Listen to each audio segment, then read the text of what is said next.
क्या आपने कभी सोचा है, बिना टीवी, मोबाइल, इंटरनेट और मौसम विभाग के लोग हजारों सालों से मौसम का पता कैसे लगाते थे? कैसे उन्हें पहले से पता चल जाता था कि बारिश आने वाली है, सूखा पड़ेगा या तूफान आने वाला है? दोस्तों, भारत के आदिवासी समाज के पास प्रकृति को समझने का ऐसा अद्भुत ज्ञान है जिसे आज आधुनिक विज्ञान भी गंभीरता से समझने लगा है। इसे कहते हैं देशज मौसम विज्ञान। आज की इस वीडियो में हम जानेंगे कि कैसे पेड़ पौधे, पक्षी, कीड़े, जानवर और मिट्टी आदिवासी समाज को मौसम की जानकारी देते हैं। प्रकृति ही उनकी मौसम लैब है। आदिवासी समाज सदियों से जंगल, नदी, पहाड़ और प्रकृति के बीच जीवन जीता आया है। आदिवासी समुदाय अपनी ज्ञान परंपरा से पर्यावरणीय बदलावों का अध्ययन कर। हमारी परंपरागत ज्ञान हमारी प्रयोगशाला है। फल और पौधों से हम बदलाव समझते हैं। मछली और कीड़े हमें संकेत देते हैं। खेती और पहाड़ हमारे मौसम की लैब हैं।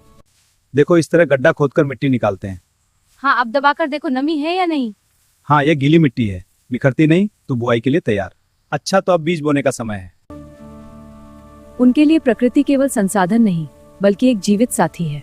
वे मौसम को समझने के लिए किसी मशीन का नहीं, बल्कि प्रकृति के संकेतों का सहारा लेते हैं। जैसे अगर महुआ और सखुआ के फूल समय से पहले खिल जाएं, तो मौसम बदलने का संकेत माना जाता है। अगर चींटियां अपने बिल ऊंचे बनाने लगें, तो भारी बारिश आने की संभावना मानी जाती है। मिट्टी की खुशबू, उसकी नमी और जमीन में मौजूद केंचुए खेती और बारिश का अनुमान देते हैं।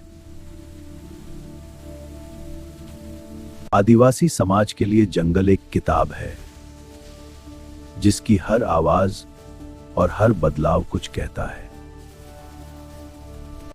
पक्षियों और जानवरों की आवाजें और खामोशियां जीवित भाषा हैं। पक्षी मौसम परिवर्तन के प्रथम सचेतक होते हैं। पक्षी और जानवर कैसे बताते हैं मौसम? पक्षियों के उड़ान भरने के तरीके से वे बारिश का अनुमान लगाते हैं। चींटियों की गति देखकर वे सूखे या बाढ़ का पता चलता है।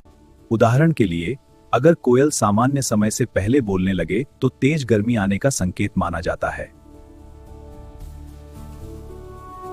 झारखंड में मानसून की चेतावनी माना जाता है। कुछ पक्षी जमीन के कितने ऊपर घोंसला बनाते हैं, उससे बारिश की तीव्रता का अंदाजा लगाया जाता है।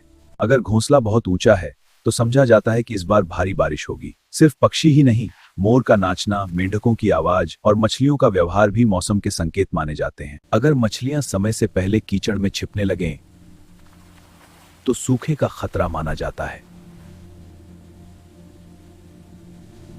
कीड़े, हवा और पेड़ भी देते हैं मौसम का संकेत।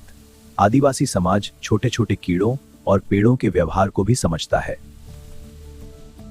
बरसात से पहले कुछ कीड़े तेज आवाज करने लगते हैं। कुछ उड़ने वाले कीट झुंड बनाकर उड़ते हैं। इसे अच्छी बारिश का संकेत माना जाता है। अगर जंगल के फर्न पौधे अंदर की ओर मुड़ने लगे, तो इसका मतलब होता है कि मिट्टी में नमी कम हो रही है। सुबह की ओस, हवा की दिशा, बादलों का रंग, ये सब मौसम पहचानने के पुराने तरीके हैं। आज जिसे आधुनिक विज्ञान इकोलॉजिकल ऑब्जर्वेशन कहता है, उसे आदिवासी समाज सदियों से जी रहा है। आधुनिक दुनिया के लिए बड़ा संदेश। आज जलवायु परिवर्तन पूरी दुनिया के लिए खतरा बन चुका है। मौसम अचानक बदल रहा है। बारिश का समय बिगड़ रहा है। नदियां सूख रही हैं। जंगल खत्म हो रहे हैं। लेकिन आदिवासी समाज इन बदलावों को सबसे पहले महसूस करता है, क्योंकि उनका जीवन सीधे प्रकृति से जुड़ा हुआ है। दुख की बात यह है कि आधुनिक समाज ने इस पारंपरिक ज्ञान को अक्सर नजरअंदाज किया, जबकि सच यह है कि प्रकृति को समझने का यह ज्ञान भविष्य में इंसानियत के बहुत काम आ सकता है। दोस्तों, आदिवासी समाज केवल जंगलों में रहने वाला समुदाय नहीं, बल्कि प्रकृति का सबसे बड़ा वैज्ञानिक है। उन्होंने हमें सिखाया है कि अगर इंसान प्रकृति को ध्यान से समझे, तो धरती खुद हमें आने वाले खतरे पहले ही बता देती है। जब हम छोटे थे तो बड़े बूढ़े कहते थे कि एक दिन पीने का पानी भी एक दिन बिकेगा, तब हम हंसते थे।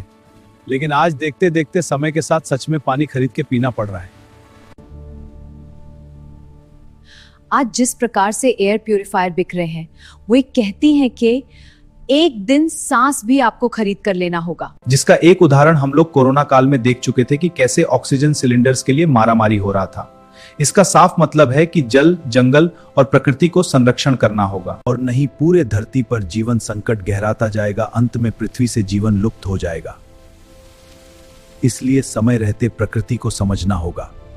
अगर आपको यह जानकारी पसंद आई हो तो वीडियो को लाइक करें, शेयर करें और चैनल को सब्सक्राइब जरूर करें।